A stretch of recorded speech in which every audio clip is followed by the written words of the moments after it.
Hello दोस्तों, रोज़ की तरह आनंद लेखनी ब्लॉग में सभी का अभिनंदन है। सबका स्वागत है। सबके मंगल भविष्य की कामना के साथ दोस्तों, आज 3 नवंबर 2023 दिन शुक्रवार, कार्तिक मास कृष्ण पक्षी षष्ठी तिथि और रात 11:07 तक, और उसके बाद दोस्तों सप्तमी तिथि का शुरू हो जाएगी। और पुनर्वसु नक्षत्र है दोस्तों। चंद्रमा मिथुन राशि में है। सूर्य जो है तुला राशि में प्रवेश कर रहे हैं। अभिजीत मुहूर्त दोस्तों 11:42 से दोपहर 12:26 तक आप कोई भी शुभ कार्य कर सकते हैं। और राहु काल सुबह 10:42 से 12:04 तक है दोस्तों। और दिशा शूल दोस्तों आज पश्चिम दिशा में जाना, यात्रा करना थोड़ा वर्जित करना चाहिए। इस प्रकार का विधान आपके आज के पंचांग के अनुसार है दोस्तों। जैसे मैंने बताया, चंद्रमा मिथुन राशि मिथुन राशि में, तो इसका मतलब होता है इस राशि वाले जातक उन्नत ज्ञान वाले होते हैं। और जिनकी मिथुन राशि में चंद्रमा होता है, मिथुन राशि वालों के जो चंद्रमा का योग माना गया है।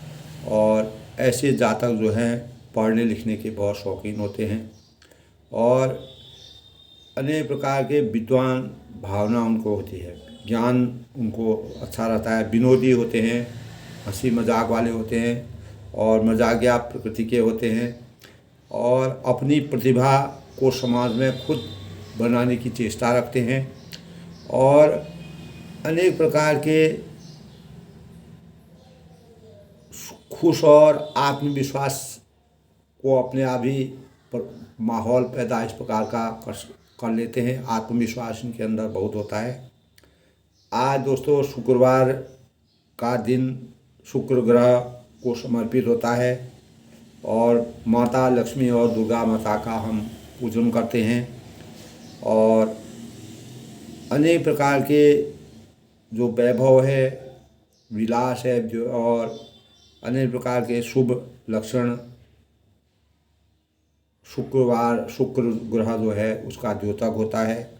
और माँ लक्ष्मी की कृपा और माँ दुर्गा की कृपा सभी पर बनी रहती है। माँ दुर्गा और लक्ष्मी का की आराधना करनी चाहिए और उनका नमन करना चाहिए। जो आज के दिन बहुत लोग शुक्रवार का भी व्रत रखते हैं, जो भी व्रत रखते हैं अपने ग्रहों चाल के अनुसार। और कोई बृहस्पतिवार का व्रत रखता है, कोई सोमवार का रखता है। जिस प्रकार जैसे ग्रहों का योग रहता है उस प्रकार दोस्तों हम उपवास रखते हैं और अपने जीवन को सफल बनाने का प्रयास करते हैं।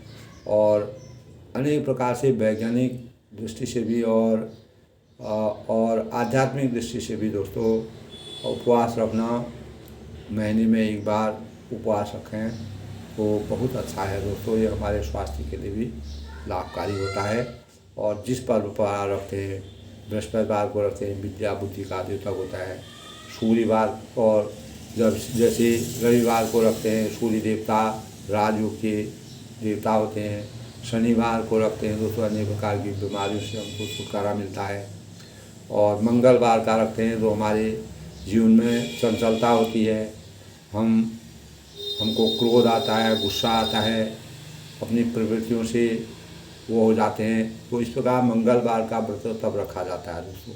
बुधवार का व्रत दोस्तों भाग्य की के चमत्कार के लिए रखा जाता है। भाग्य को अच्छा करने के लिए रखा जाता है। और सोमवार का व्रत दोस्तों अपने पति के भावों को, पति पत्नी के मेल मिलाप को, गौरा मैया जिस प्रकार शिव जी की आराधना करती थी उसी प्रकार शिव का ध्यान लगाने का मतलब ये होता है कि सोमवार को शिव जी आराध्य देव होते हैं। शिव जी की पूजा अर्चना करने से पति की दीर्घायु होती है और स्वयं भी शांति मिलती है, अच्छे भाव आते हैं। सभी इस प्रकार के दोस्तों, सभी प्रकार के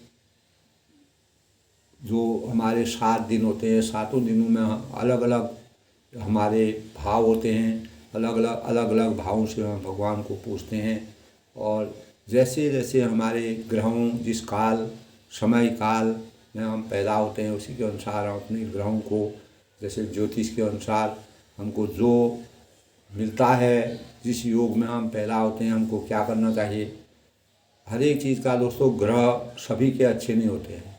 सब कुछ ग्रह, कोई ग्रह किसी का अच्छा होता है, कोई ग्रह किसी का होता है। उन ग्रहों के सामंजस्य को बनाने के लिए हमको अपने इंद्रियों में सामंजस्य स्थापित करना पड़ता है, इंद्रियों में कंट्रोल करना पड़ता है।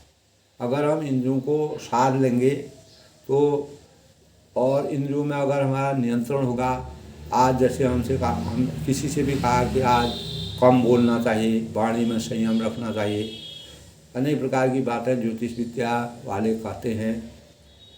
ज्योतिष में ऐसा है भी दोस्तों। तो वाणी में संयम अगर आप रख सकते हैं तो अपने इंद्रियों को किसी से कम बोलना या वाणी में संयम रखना, किसी को कटु नहीं बोलना, इस प्रकार की ग्रहों की चाल के अनुसार, ग्रहों की गति के अनुसार रोज की दिनचर्या में हमारे जीवन में इस प्रकार के लक्षण आते हैं। अगर कोई नकारात्मक लक्षण होते हैं उनको सकारात्मक में बदलने के लिए हमको थोड़ा सा अपने इंद्रियों में कंट्रोल करना पड़ता है, वाणी में नियंत्रण रखना पड़ता है, अपने कार्यों की गति को उस अनुसार करना चाहिए। और किसी भी व्यक्ति को अगर किसी प्रकार की शारीरिक परेशानी है और किसी का कोई कार्य नहीं हो रहा है, विवाह नहीं हो रहा है, कुछ नहीं हो रहा है, तो उसमें जो है अधिकतर विवाह के उपलक्ष्य में दोस्तों सोमवार का व्रत बहुत अच्छा माना गया है। सोमवार का व्रत करिए, शिव जी का ध्यान करिए। बृहस्पतिवार का दिन दोस्तों, बृहस्पति जो है सरस्वती माँ का और विष्णु भगवान का वार माना जाता है। विष्णु भगवान की पूजा की जाती है। केले के वृक्ष की में जल चढ़ाइए, वहाँ पर दिया जलाइए। तो शनिवार को पीपल के पेड़ पर आप दिया जलाइए, सरसों का दिया जलाइए। तो अनेक प्रकार के इस प्रकार के भाव हमारे जीवन में हैं जो हम अपने खराब ग्रहों को भी सही कर सकते हैं। या कोई दिन हमारा सही नहीं चलता है, अगर सही शुभ कार्य नहीं है तो उस दिन को तो हम ठीक कर सकते हैं। तो हमारे ज्योतिष दोस्तों, आध्यात्म जो होता है वह विज्ञान से ही जुड़ा हुआ है। विज्ञान की उन्नति भी उसी है। कुछ न कुछ विज्ञान की शुरुआत जो है आध्यात्म ही से हुई। जब आध्यात्म में कोई प्रकरण मिले तब वैज्ञानिकों ने उसके बारे में खोज की कि ऐसा क्यों होता है, क्या होता है। उन्होंने उसके अंतर सूक्ष्म से सूक्ष्म रचना तक गए और उन्होंने जैसे पानी कैसे बनता है, H2 और O2 को मिला करके, यानी ऑक्सीजन और हाइड्रोजन को मिला करके CO2 कार्बन डाइऑक्साइड बनती है। जैसे O2 और कार्बन को मिला करके, उसी प्रकार जल होता है H2O, हाइड्रोजन और ऑक्सीजन को मिला करके जल बनता है। तो इस प्रकार दोस्तों अनेक प्रकार की चीज़ें जो हैं, जल कैसे बनता है, तो जल हमको स्रोतों से मिलता है, लेकिन उस जल को हम रासायनिक तरीके से भी बना सकते हैं। तो इस प्रकार के भावों को विज्ञान ने पैदा किया जो हमारे जीवन में एक विकल्प के रूप में आ गया। तो अनेक जितनी भी चीज़ें इस संसार में विद्यमान हैं वह रासायनिक तरीक़ों से भी हम उसको बना सकते हैं, लेकिन रासायनिक तरीक़ों से बनाने के लिए भी हमको चीज़ों के बारे में ज्ञान होना चाहिए। वह चीज़ें हमको उपलब्ध होनी चाहिए। जब वह चीज़ों के बारे में हमको ज्ञान ही नहीं होगा तो हम विज्ञान के क्षेत्र में आगे नहीं बढ़ सकते। तो इस प्रकार दोस्तों आज हमारे जीवन में जो भी इस प्रकार के ग्रह गति होती है, उसको अनेक प्रकार के आप अपने इंद्रियों में सामंजस्य करके अपने संयम से नियमतः गलत भावों को भी सही मार्ग में, यानी नकारात्मकता को भी सकारात्मकता परिवर्तित कर सकते हैं। यानी अज्ञान रूपी अंधकार को ज्ञान रूपी प्रकाश में परिवर्तित कर सकते हैं। उसके लिए हमें संयम की ज़रूरत होती है। तो यही हमारे भविष्य में धर्म और विज्ञान, जिस प्रकार धर्म और विज्ञान का एक दूसरे से सामंजस्य है। भगवान रामचंद्र जी ने अनेक जगह दोस्तों इस प्रकार के प्रकरण थे। लक्ष्मण जैसे कहीं पर सीता को वन जाते समय प्यास लग गई और प्यास लगने के बाद जो है लक्ष्मण जी ने, अब पानी वहाँ उपलब्ध नहीं था, तो इस प्रकार के प्रकरण मिलते हैं। तो लक्ष्मण जी ने वहाँ पर बाण मारा और अपनी शक्ति से वहाँ पर पानी पैदा कर दिया और सीता जी की प्यास खत्म हो गई। तो ये वैज्ञानिक शास्त्रों के मर्यादा और भक्ति और शक्ति, हमारे मंत्रोच्चार में बहुत ही शक्तियाँ हैं दोस्तों। ऐसे ऐसे दिव्य मंत्र हैं, ऐसे वैसे हमारा देश पूरा मंत्रों से भरा हुआ है। अनेक प्रकार के उन्हीं मंत्रों में हमारे सारे चीज़ विद्यमान हैं। जो हमारे पंच तत्व से यह शरीर बना है, वही पंच तत्व का शरीर से पूरे संसार का निर्माण हुआ है, पूरी सृष्टि का निर्माण हुआ है।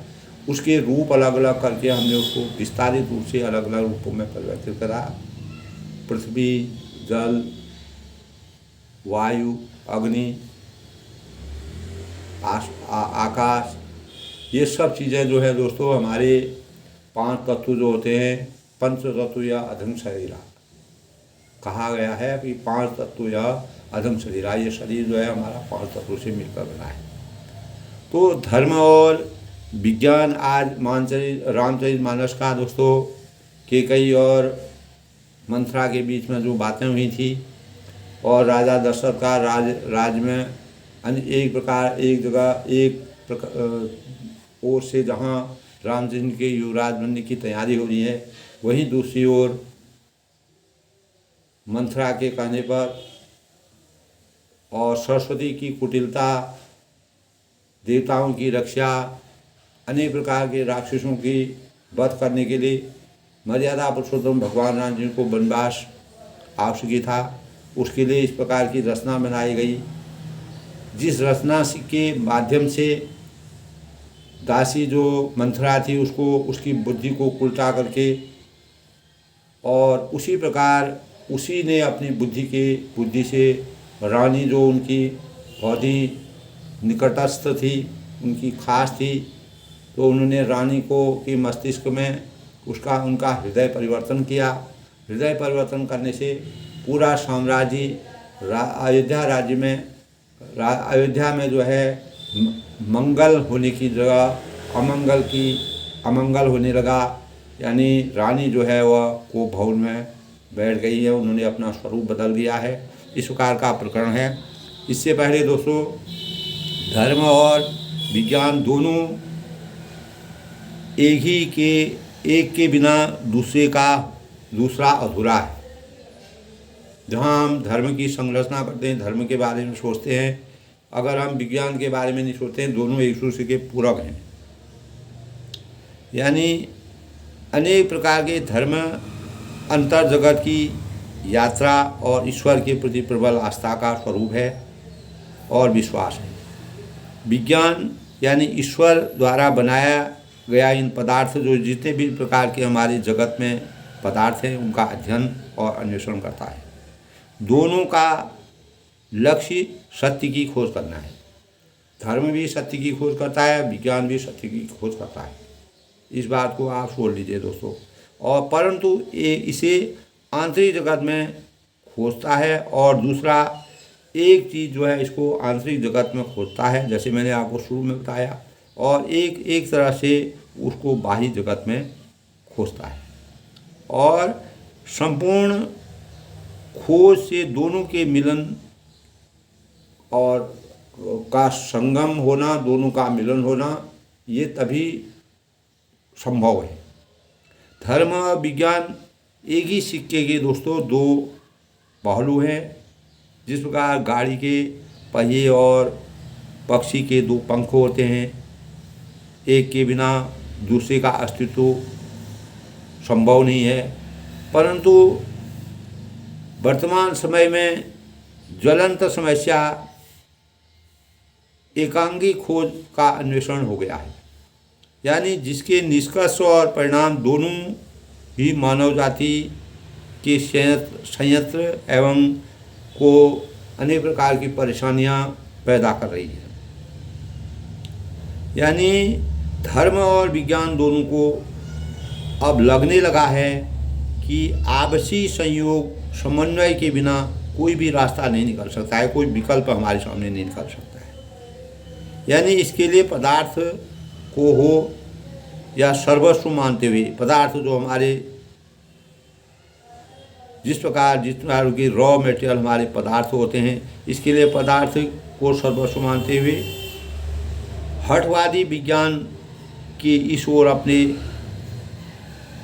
कदम बढ़ाए हैं। यानी विज्ञान ने हठ को अपनाया है कि ऐसा नहीं होता है, ऐसा होता है।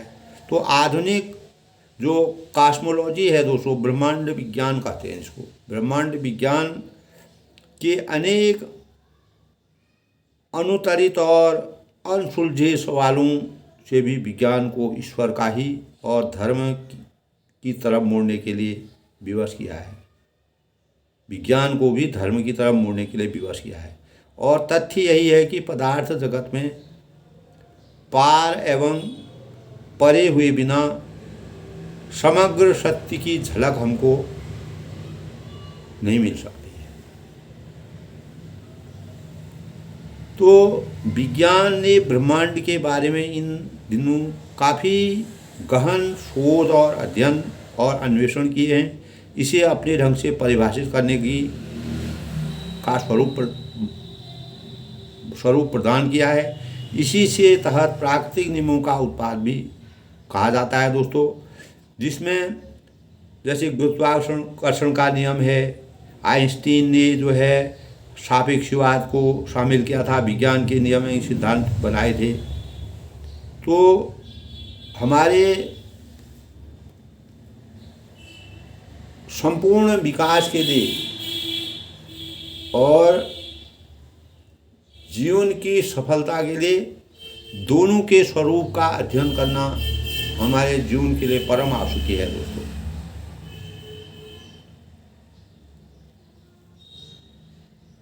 तो इस प्रकार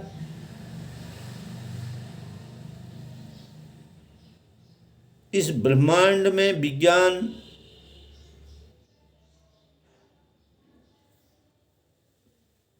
में अनेक प्रकार के अनवरत परिवर्तन हो जाते हैं, परिवर्तन किए जाते हैं। भौतिक विज्ञान है, रासायनिक विज्ञान है और जंतु विज्ञान है, वनस्पति विज्ञान है। तो इस प्रकार के विज्ञान के उससे हम आध्यात्म और वैज्ञानिक दृष्टिकोण के वास्तविकता को समझने के लिए अंतर्मन और उसके स्वरूप की गहराई तक जाने की आवश्यकता हमको है। तभी हम धर्म और विज्ञान की वास्तविकता को समझेंगे। और ये निश्चित है दोस्तों, अगर धर्म और विज्ञान एक दूसरे के पहलू हैं और ये हमारे जीवन के लिए बहुत ही आवश्यक है। हमको दोनों परिदशाओं को लेकर के आगे बढ़ना पड़ेगा। हम अपने जीवन को दोस्तों सकारात्मक बना सकते हैं। विज्ञान यदि धर्म की भावना, करुणा और संवेदना को अपना सके तो विनाश और विध्वंस की ओर बढ़ते इस कदम से मुड़कर पुनर्सृजन की ओर चल पड़ेंगे। तो इन दोनों के मिलन और संगम से जीवन के विकास और समग्रता का दोनों की समग्रता और विकास का सबसे बड़ा स्वरूप होगा। और इसी से आंतरिक जीवन की प्रसन्नता और बाह्य जीवन में सौंदर्य झलकता है। जब तक हम विज्ञान और धर्म के गूढ़ रहस्यों तक नहीं पहुंच पाएंगे तो तब तक हम अपने जीवन में सार्थक सराहनीय योगदान नहीं प्राप्त करेंगे, किसी कार्य में खरे नहीं उतर पाएंगे। तो दोनों के भावों को हमको समझना चाहिए और धर्म और विज्ञान की पराकाष्ठा को समान रूप से दोस्तों मैंने देखा है। जैसे वैज्ञानिक होते हैं, बहुत बड़ा आविष्कार करते हैं और आविष्कार करने के बाद जब वह अपने अंतिम चरण पर वह आविष्कार उनका पहुंच जाता है तब जब वह उसका जैसे अंतरिक्ष में कोई चीज़ भेजते हैं वो करते हैं तो अनेक प्रकार से नीचे परमात्मा का ध्यान लग जाता है। अनेक लोग उपासना करते हैं, मंत्रोच्चार करते हैं, यज्ञ करते हैं, कीर्तन करते हैं, भजन करते हैं। तो एक तरफ जहाँ वैज्ञानिकों ने इतनी सामर्थ्य लगा करके अपना तन मन धन लगा करके जो कार्य किया है, उस कार्य के परिपूर्णता के लिए, उस कार्य की भली भांति से सफलता के लिए हम परम ब्रह्म परमेश्वर के शरण में अवश्य जाते हैं। तो परमात्मा को धर्म से हमारा धार्मिक बना, धर्म से ही दोस्तों आध्यात्मिक का जन्म हुआ। हमारा हिंदू धर्म सनातन का स्वरूप है और इस सनातन धर्म में दोस्तों आदिकाल से जब तक सृष्टि रहेगी तब तक सनातन धर्म जैसा कोई धर्म इस संसार के अंदर नहीं है। हमारे जीवन की रक्षा, हमारे जीवन के अनेक बाहरी देशों के लोग भी दोस्तों, पश्चिम सभ्यता के लोग भी आज हिंदुस्तान के धर्म और आध्यात्म की तरफ बढ़ रहे हैं, क्योंकि मनुष्य का मस्तिष्क इतना विकार हो गया है। मस्तिष्क में उन विकारों को अगर हम पूर्ण रूप से समाप्त कर सकते हैं तो जैसे परम ब्रह्म परमेश्वर भगवान रामचंद्र के राज्य में जब भगवान रामचंद्र ने अवतार लिया इस संसार में, तो उनके अवतार लेने के से पहले पूरी प्रजा और पूरी सृष्टि में अनेक प्रकार के राक्षसों ने जन्म लिया, राक्षसी माया ने जन्म लिया, जिनका जिस प्रकार आज आतंकवाद पूरे विश्व में फैला हुआ है, उसी प्रकार का माहौल उस समय भी था दोस्तों। तो परम ब्रह्म परमेश्वर भगवान रामचंद्र ने केवल मानवीय रूप में स्वयं अवतार लेकर के इस सृष्टि को खत्म होने से, सृष्टि के उतार चढ़ाव को खत्म करने के लिए, सृष्टि में अनेक प्रकार की मानहानि, जनहानि, धनहानि और हो रही थी, उसको बचाने के लिए मानव रूप में अवतार लिया और मानव रूप में अवतार लेके इस सृष्टि की संरचना को जीवित रखा और उसको संजो कर रखने का प्रयास किया। इसीलिए परम ब्रह्म परमेश्वर भगवान को जन्म लेना पड़ा और जन्म लेकर के इतने प्रकार की संरचना, इतने प्रकार की भावों से मानव जीवन के लिए एक पथ प्रशस्त किया, रास्ता दिखाया, अनेक प्रकार की प्रेरणा दिखाई। उन्हीं प्रेरणाओं को दोस्तों आज हम अपने जीवन में चरितार्थ करते हैं। इसीलिए हमारा देश इतना विशाल है, अनेकता में एकता का प्रतीक है। इतना विशाल देश होने पर भी हमको अन्न, जल और जो हमारे रोज की आवश्यकताएं हैं वह हर मानव को मिल रही हैं। तो ये जब तक परमात्मा और धर्म और आध्यात्म रहेगा तभी दोस्तों विज्ञान भी सफलता की ओर बढ़ेगा। यही प्रेरणा हमको मिलती है। भगवान रामचंद्र ने अनेक प्रकार की रचनाओं से संसार को उजागर किया, उनके भावों को उजागर किया। तब आज के प्रकरण में, कल के प्रकरण में हमने पढ़ा था दोस्तों, ये सामाजिक और पारिवारिक परिवेश है। परम ब्रह्म परमेश्वर भगवान राम जी ने परिवार के और समाज के वातावरण को तुलसीदास ने इस प्रकार से प्रदर्शित किया है कि कई और मंथरा के पात्रों के माध्यम से तुलसीदास जी ने इस प्रकार का वर्णन किया है जो आज भी समाज में परिलक्षित होता है। और इसी प्रकार के भावों से संसार को, इस सृष्टि को आगे चलाने के और बुराई और अच्छाई में क्या भेद है उसके अंतर को स्पष्ट करने की कोशिश की है। जब राजा दशरथ जी रामचंद्र जी को युवराज बनाना चाहते थे, लेकिन रामचंद्र जी युवराज न बन के उनको वनवास के कहीं ने दिया, तब भी उनको अपने किसी प्रकार का उनको अफसोस नहीं था किसी प्रकार की ग्लानि नहीं थी, किसी का कोई दुख नहीं था।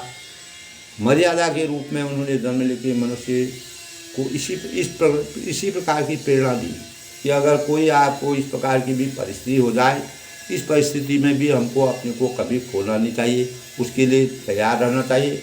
अपनों से बड़ों का, अपने माता पिता का आदर करके जो वह हमको उनके संकल्प के अनुसार जो हमको आज्ञा देते हैं, जो हमको कार्य करने के लिए करते हैं, प्रेरित करते हैं हमको, उन कार्यों को संपूर्ण करके करना चाहिए। यही सच्चे मर्यादा का सही स्वरूप है। कोप भवन सुनी सकुच उराऊ, भई बस अगरू पर न पाऊ, सूरपति बसई बाहुबल जागे, नरपति सकल रही लोग जागे। तब कोप भवन का नाम सुनकर राजा सहम गए। अब जो है कैकेयी जी जो है मंथरा के कहने पर कोप भवन में पहुँच गई और उन्होंने कहा कि जब तक रामचंद्र की कसम न खा ले राजा, तब तक आपको अपने वरदान, 2 वरदान मानने हैं। उन वरदानों में एक तरफ जहाँ रामचंद्र जी को 14 साल का वनवास हो और दूसरी तरफ से भरत को राजगद्दी हो। और राजा जो है रानी के इस को भवन को, इस प्रकार के अवतार को देख करके, कल के प्रसंग में मैंने बताया था दोस्तों, तो डर के मारे उनके पाँव आगे को नहीं पड़े, यानी वह बहुत सहम गए। और स्वयं ही देवराज इंद्र जिनकी भुजाओं के बल पर राक्षसों के निर्भय होकर बसता है, संपूर्ण राजा लोग जिनका रूप देखते रहते हैं, यानी जो इतने प्रतापी राजा हैं, वह भी रानी के इस प्रकार के, यानी जब देवी का स्वरूप होता है दोस्तों, काली मैया ने जब अपने 9 स्वरूपों में एक स्वरूप रखा तो वह बहुत ही विकराल स्वरूप था। उस स्वरूप को देख करके अनेक प्रकार की जो दुष्ट आत्माएं थी उनका हनन करना पड़ा। तो इसी प्रकार त्रिया चरित्र का स्वरूप है दोस्तों। तो राजा दशरथ जी का ये मर्यादा भगवान रामचंद्र की रचना है। कैकेयी के माध्यम से उन्होंने कैकेयी को विकल्प मान के एक रास्ता चुन करके उन्हें इस प्रकार के भाव की समाज में किसी प्रकार की इस प्रकार के भाव न जाए कि ये इस प्रकार की रचना जो है मर्यादा पुरुषोत्तम भगवान रामचंद्र ने रची है। तो अब वह देखते रहे। सो सुनीतिय ऋषि गयऊँ सुभाई, देखऊँ राम प्रताप बढ़ाई, शूल कुलिस असी अगव निहारी, ते रतिनाथ सुमन शरमाई।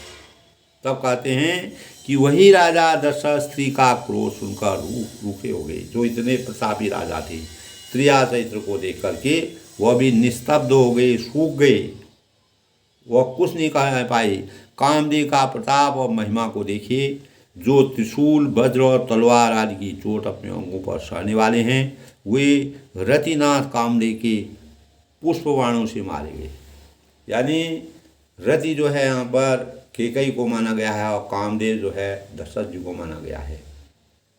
इस प्रकार का प्रेम भाव जिनके अंदर था, जिनकी विशालता थी, जिनके महान गुण थे, और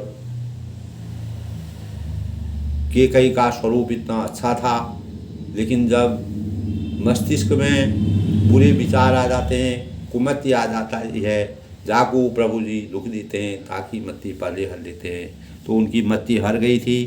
तब इस प्रकार का जो है पुष्पों की माण के समान हुआ जो उनको लगे, उस प्रकार के भाव लगी। सभई नरी प्रिया बही गयऊँ, देखी दशा दुदारुण वयऊँ, भूमि शयन बड़ मोट पुराना, दीदार तन भूषण नाना। तब राजा डरते डरते अपनी प्यारी कैकेयी के पास गए। कैकेयी को सबसे अच्छा मानते थे भगवान और राजा दशरथ जी। तो उनकी दशा देखकर उन्हें बड़ा ही दुख हुआ, बहुत संताप हुआ। उन्होंने अपना पूरा रूप परिवर्तन किया था। कोप भवन का हमला होता है दोस्तों, बिल्कुल ईर्ष्या के भाव में, और कोप भवन ने अनेक प्रकार के अपने स्वरूप डाला था। जैसे राक्षसी माया होती है, उस प्रकार की माया।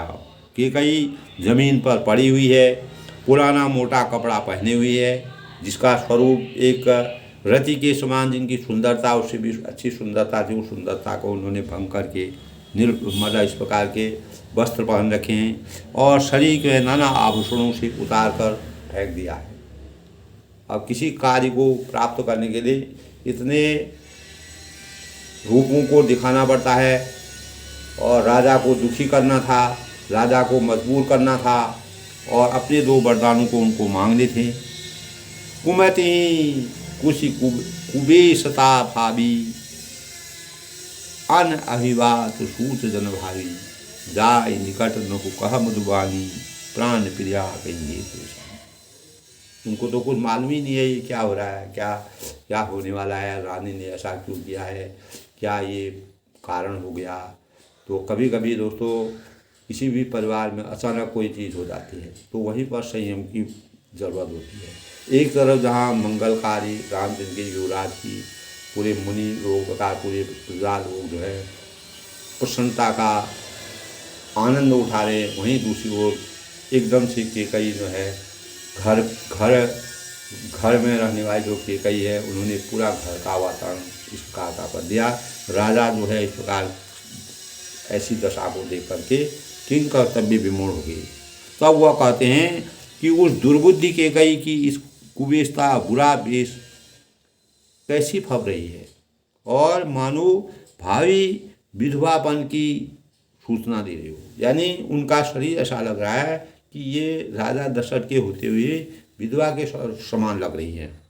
जब स्त्री के जो आलिंगन होता है, जो स्त्री के आभूषण होते हैं, वस्त्र होते हैं, जो श्रृंगार होता है, अगर वह अपनी श्रृंगार को छोड़ देती है, जब पति नहीं रहता है तब वह अपने खास आभूषणों को छोड़ देती है। ये हमारे शास्त्रों का नियम है, हमारे धर्म की परंपरा है। तो उसी अनुसार तो राजा दशरथ को इस प्रकार का कुरूप लगा कि उन्होंने अपने पूरे आभूषण श्रृंगार जो भी जैसे वह सजी रहती थी धजी रहती थी सब जो है निछावर कर दिया, फेंक दिया। राजा उसके पास जाकर कोमल मधुर वाणी से बोली कि क्या कारण हो गया, कहाँ पर मेरे से गलती हुई या किस प्रकार का ऐसा हो गया, किसने इनको परेशान किया, क्यों ऐसा हुआ। अतः वो कहते हैं हे प्राणों, मेरे प्राणों से भी प्यारी, किस लिए तुम इस प्रकार से क्यों गुस्सा हुई हो, क्या कारण है, तुम्हारे गुस्से का क्या कारण है, वो मुझे विस्तार से बताओ और तुम क्यों रूठी हो। अब राजा को कुछ मालूम ही नहीं है। तब कहते हैं तब कि ही तुरा निरिशा निपर सत्यपा निपति निवारई मानहु सरोष भुवंग भामिन विषय भांति निहारई दो वासना रसना दसन बर मरम ठारु दिखई तुलसी न पही भवत व्यथा व्यता व्यता बस काम कौतुक लेखई। तब राजा दशरथ जी कहते हैं कि हे रानी किस लिए रूठी हो। तब तुलसीदास जी ने इस प्रकार का वर्णन, तुम किस लिए रूठी हो, यह कहकर राजा उसको हाथ से स्पर्श करते हैं, उनको छूते हैं तो वह उनके हाथ को झटका देती है। जब स्त्री को दोस्तों कोई भी स्त्री होती है अगर उसको क्रोध आया रहता है उसका पति भी उस पर हाथ लगाता है। ये बिल्कुल परिवार के जैसे परिवार में एक रोजमर्रा के जीवन में जो चीज़ होता है उसका तुलसीदास जी इतना स्पष्ट वर्णन कर रखा है जैसे वह बिल्कुल सामने इस चीज़ को कर रहे हैं, जैसे उनको हर चीज़ का बिल्कुल मतलब सार्थक रूप में जो वह सामने कर रहे हैं इस समय का वह है, इस प्रकार के भाव उन्होंने व्यक्त किए हैं। और ऐसे देखती हैं कि मानो क्रोध में पड़ी हुई नागिन क्रूर दृष्टि से देख रही है। नागिन जो होती है वह जब क्रोध आ जाता है तो वह किसी को भी नहीं देखती है, किसी को भी डर सकती है। दोनों वरदानों की वासनाएं और तब उनकी जीव में जो है 2 वरदानों की केवल कल्पना है, उसके अलावा कुछ नहीं सोच रही हैं। न राजा का मान सम्मान देख रही, न मर्यादा देख रही हैं, न कोई अयोध्या की क्या मर्यादा है उसके बारे में उनको कुछ है। केवल 2 जो विष जो है जो हृदय परिवर्तन मंथरा ने उनका किया था तो उसी को अपने मन में उन्होंने जगह बना दी, घर बना दी।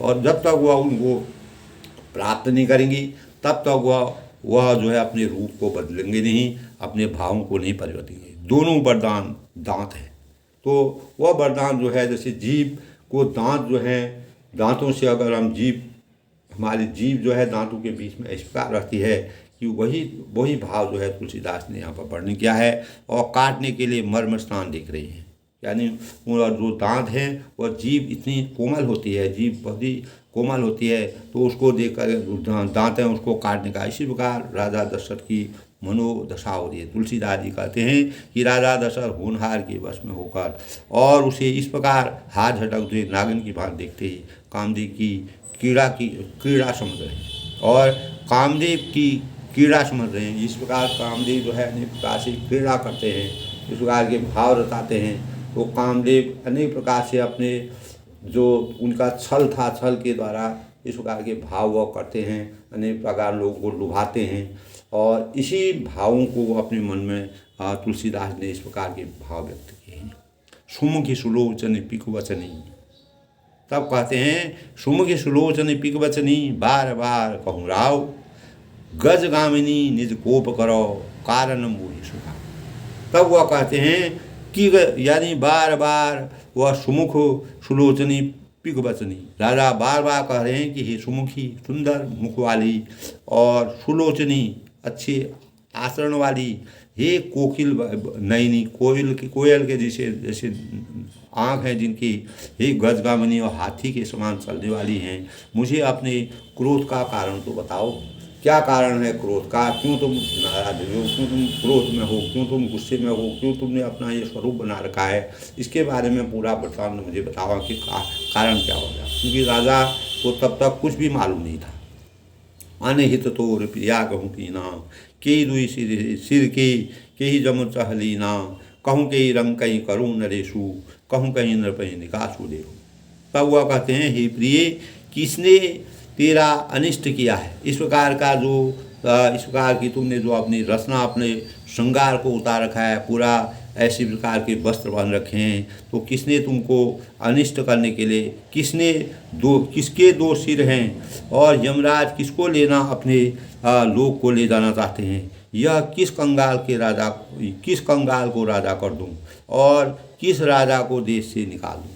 तब वह कहते हैं मैं कौन सा ऐसा प्रयास करूँ जिसने तुमको इस प्रकार के भाव लगे। यानी जब दोस्तों अशगुन कहते हैं, इस प्रकार की अगर गलत क्रियाएं की जाती हैं तो वह हमारे धर्मशास्त्रों के अनुसार गलत क्रियाओं को करना वह सुमंगलकारी नहीं होता है, मंगलकारी होता है। जब आदमी गलत कार्य करने लगते हैं, स्त्री होती है अगर वो अपने सुहाग को तभी छोड़ती है जब उसका पति जो है चला जाता है, इस दुनिया से चला जाता है, तब वो अपने सुहाग को, अपने जो उसकी आलिंगन होता है उसको तभी छोड़ती है। तो इस प्रकार का भाव जो है केकई ने इस प्रकार के स्वरूप अपना बना दिया था, तो जिससे वह ऐसी लग रही थी। तो राजा उसी के बारे में बार बार वृत्तांत पूछते हैं। सकऊँ तो उर्मय मारी, कहा कोई ऐसा राजा है, कोई भी ऐसा प्राणी है जिससे तुम परेशान हो, तो मैं उसको किसको इस यहाँ से किस राजा को निकाल दूँ, किसने ऐसी दशा तुम्हारी। सकऊँ तो यदि उर्मवारी, काव कीद बपुरे कर नारी, जान सिमोर स्वभाव बरोरू मनु तव आनन चंद जकोरू। तब कहते हैं तेरा शत्रु अमर देवता भी हो तो मैं उसे भी मार सकता हूँ। अगर कोई भी कितनी भी शक्तिशाली राजा हो या कोई भी देवता हो, मैं उनको भी मार सकता हूँ तुम्हारी ऐसी दशा को देख करके। बेचारे कीड़े मकोड़े शरीर नर नारी तो क्या चीज़ है, यानी नर नारी तो कोई चीज़ नहीं, वह तो हमारे लिए कीड़े के समान है। हे सुंदरी, तू तो ऐसा स्वभाव जानती ही है कि मेरा मन सदा तेरे मन रूपी चंद्रमा का चकोर है। जिस प्रकार चंद्रमा चकोर पक्षी जो है वह चंद्रमा को एकटक देखा रहता है, उसी प्रकार राजा जो है तीनों रानियों में सबसे अच्छा केकई को मानते थे, उनके स्वरूप को मानते थे, उनके मन के विचारों को मानते थे, सभी प्रकार से केकई को वह अच्छा मानते थे। तब उनको बड़ा संताप हुआ, दुख हुआ, उनको संकोच हुआ कि इस प्रकार का, और उनको अनेक प्रकार के कष्ट हुए, अंदर ही अंदर वह परेशान हो गई। सकऊँ तो तब प्रिया प्राण सुरबहु मोरी, परिजन प्रजा सकल बस्तोरी, जो कसु कहूँ कपट करे तो ही भामिनी राम शपथ। तब वह कहते हैं हे प्रिय, मुझे बताओ कि मेरी प्रजा जो है, जो मेरे प्रजा के लोग हैं और कुटुंबी हैं और सर्वस्व संपत्ति है, पुत्र है, यहाँ तक कि मेरे प्राण भी हैं। अगर मेरे प्राण भी हैं तो सब तेरे बस में, तेरे अधीन है। ये सब चीज़ पूरा राजमहल तुम्हारे अधीन है, तो क्या कष्ट हो गया, क्या ऐसी बात होगी जिससे तुम इतना नाराज़ होगी। यदि मैं तुमसे कुछ कपट करके कहता हूँ तो भामिनी मुझे सबको राम की, यानी कोई भी बात मैंने आज तक जो है उन्होंने कहा, साफ रूप से कहा, स्पष्ट कहा कि वास्तव में दशरथ जो थे वह वचन के पक्के थे। तो उन्होंने कहा कि मुझे सबसे बड़ा पुत्र मेरा राम है, राम की सौगंध खा के कहता हूँ कि अगर मैंने तुम्हारे बारे में किसी प्रकार की कोई भाव कहे हैं तो मैं रामचंद्र की कसम खा के कहता हूँ। बहसी मांग मन भावनी बिहसी मांग मन भावनी बाता, भूषण सदै मनोहर गाता, धरी कुघरी समझ यूँ देखूँ, बेग प्रिया परिहन को।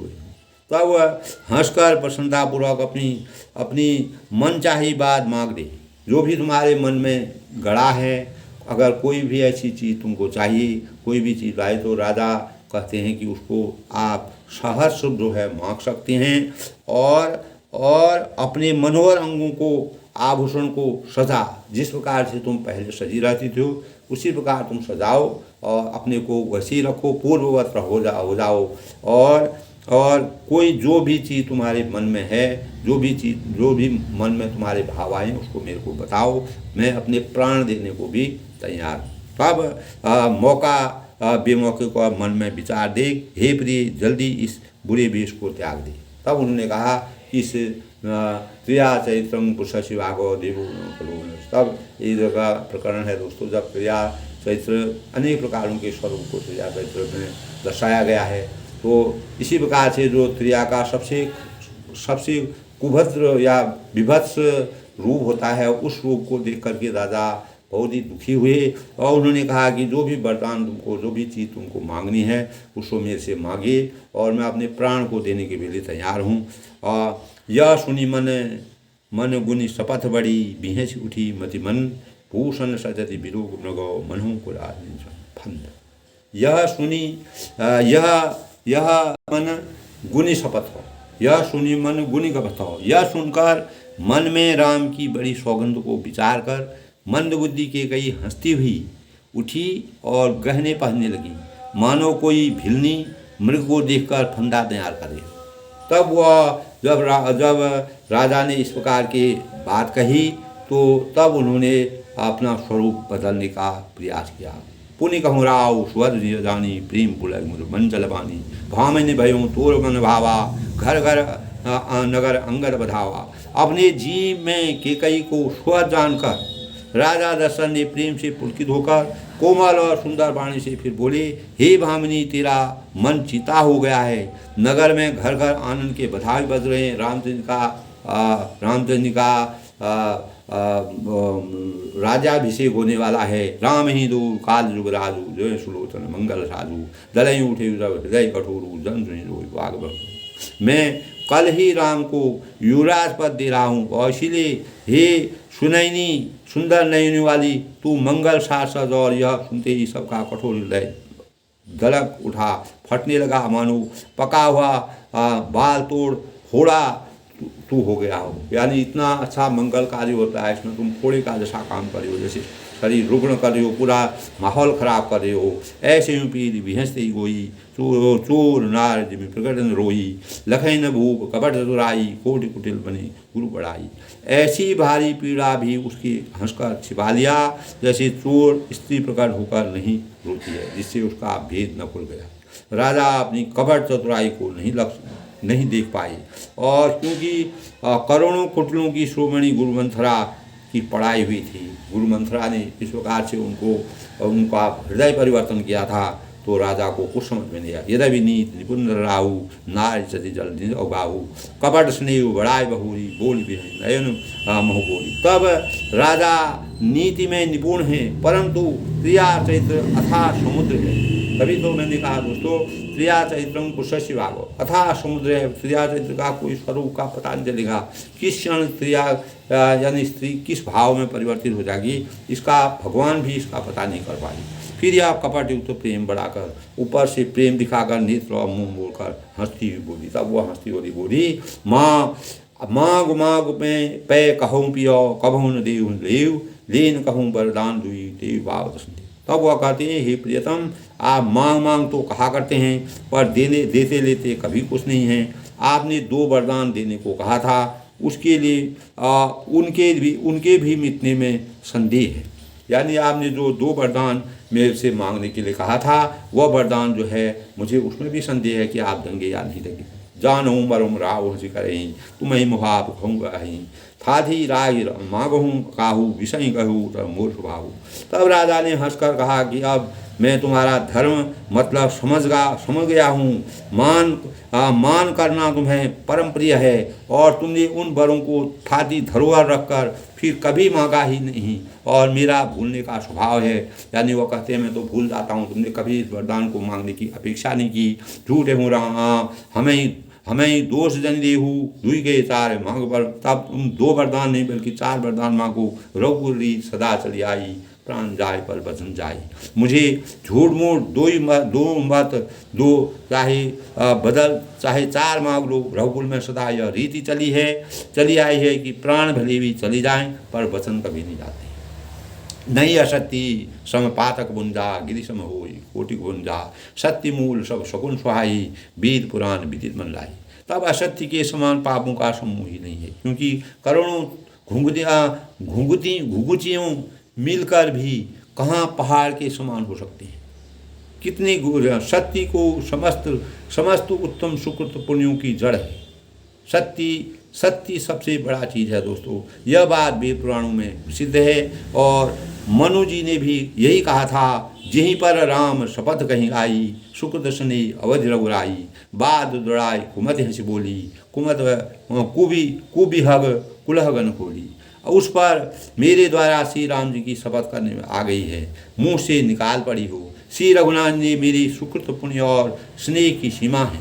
और इस प्रकार बात पक्की करा के दुर्बुद्धि के कई हंसकर बोली, मानो उसे कुमत बुरे विचार रूपी दुष्ट पक्षी बाज को छोड़ने के लिए उसकी कुल की यानी आँखों पर टोपी खोलती हो।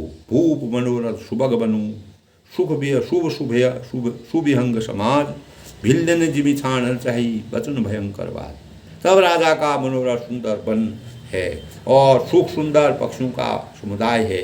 उस पर भिलनी की तरह के कई अपना वचन रूपी भयंकर बात छोड़ना चाहती है। अब इस प्रकार दोस्तों आज के प्रसंग में यानी केकई अपने भावों को क्या उनके मन में है, क्या विचार में है, और तब राजा ने पूर्ण समर्पण भाव से कहा कि मैं जो भी तुम्हारे मन में है, तुम 4 वरदान मांगो, और लेकिन यहाँ के मंगल जो कार्य होना था उसमें बाधा मत डालो, और तुम इस राजमहल के लिए जो है फोड़ा बन के यानी विष बन के मत खड़े हो, और अपने साज सज्जा को अपने शरीर पर धारण करो और जो वरदान तुमको मांगना हो। और मेरा राजा का स्वभाव है, अनेक प्रकार के कार्य रहते हैं जिसके कारण मैं जो तुम्हारा वरदान है उसको कभी समझा नहीं। और तब कई कहती है कि आपने बार बार वरदान देने के लिए कहते हो लेकिन देते कभी नहीं हो। तब राजा ने कहा मेरी विस्मृति है, मैं झूठ भूल जाता हूँ और मेरी स्मृति नहीं रहती है, इसलिए तुम 2 क्या 4 वरदान मांगो, मैं तुम्हारे लिए अपने प्राण देने के लिए तैयार हूँ। इस प्रकार के भावों से दोस्तों आगे अब कई का समय आता है कि कई किन 2 वरदानों को मांगती हैं और राजा किस प्रकार से उसमें भाव होते हैं। आज के प्रकरण में राजा ने यही कहा कि रघुकुल रीत सदा चली आई प्राण जाए पर वचन जाए, यानी रघुकुल की रीति जो है यही है कि प्राण जाए पर वचन जाए, चाहे प्राण चले जाए लेकिन जो प्रण है उसको मैं पूरा करूँगा, उसके लिए मैं कटिबद्ध हूँ और मैं तत्पर हूँ। तुम अपने स्वरूप को बदलो, नारी जो त्रिया चरित्र है उसको दूर होके इस मंगलमय वातावरण को अमंगल में परिवर्तित करो। इस प्रकार के भावों से अभी तक राजा को यही मालूम नहीं है कि ये 2 वरदान क्या मांगेगी, लेकिन राजा अपने पूर्ण हृदय से मन वचन और कर्म से सभी प्रकार की इच्छाओं को पूरा करने के लिए और कोई भी कार्य अगर उनके लिए उनको करना हो उसके लिए पूर्ण रूप से समर्पित है। दोस्तों इन्हीं भावों के साथ रघुकुल रीत सदा चली आई प्राण जाए पर वचन जाए। रघुकुल की यही रीति है, सूर्यवंश की यही रीति है, सिद्धांतों की यही मर्यादा है, यही रामचंद्र की मर्यादा का सबसे बड़ा स्वरूप है। और तुलसीदास ने इसी मर्यादा को आगे रखते हुए अपनी पत्नी के आगे भी राजा ने जिस प्रकार से अपने पुत्र मोह को भी छोड़ दिया और रामचंद्र जी को वनवास देने के लिए वो कृत संकल्प हो गए और रानी के आगे झुके।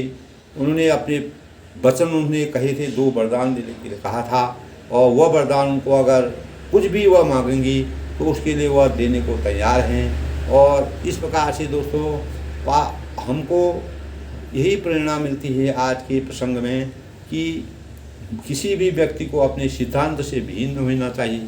अपने प्राणों से, मन प्राण जाए पर वचन जाए, प्राणों से अगर कोई चीज़ चले जाती है, यानी प्राण भले ही चले जाते हैं लेकिन वचनों में शक्ति होती है। पहले जो लोग होते थे दोस्तों, उनके वचन, वो अपने वचन के पक्के होते थे। शादी होती है, विवाह वगैरह कोई भी चीज़ होती थी, माता पिता अगर जहाँ वचन देते थे वह कार्य पक्का होता था। लेकिन आज का परिवर्तन बिल्कुल विपरीत हो गया है। तो तुलसीदास ने इस प्रकार के भावों को प्रकट किया है कि किसी भी प्रकार की कठिन से कठिन समस्या आ जाए, कभी भी अपने सिद्धांतों से भिन्न नहीं होना चाहिए, अपने सिद्धांत के अनुसार अटल होना चाहिए। और जो मन से, वचन से हमने जिस चीज़ को करने के लिए बाध्य कर दिया अपने को, उस कार्य को करके दिखाना चाहिए। यही आज की सबसे बड़ी प्रेरणा है, यही हमारे जीवन का सच्चा रास्ता है। इसी से हम जीवन में, इसी से राजा दशरथ प्रतापी राजा कहलाए।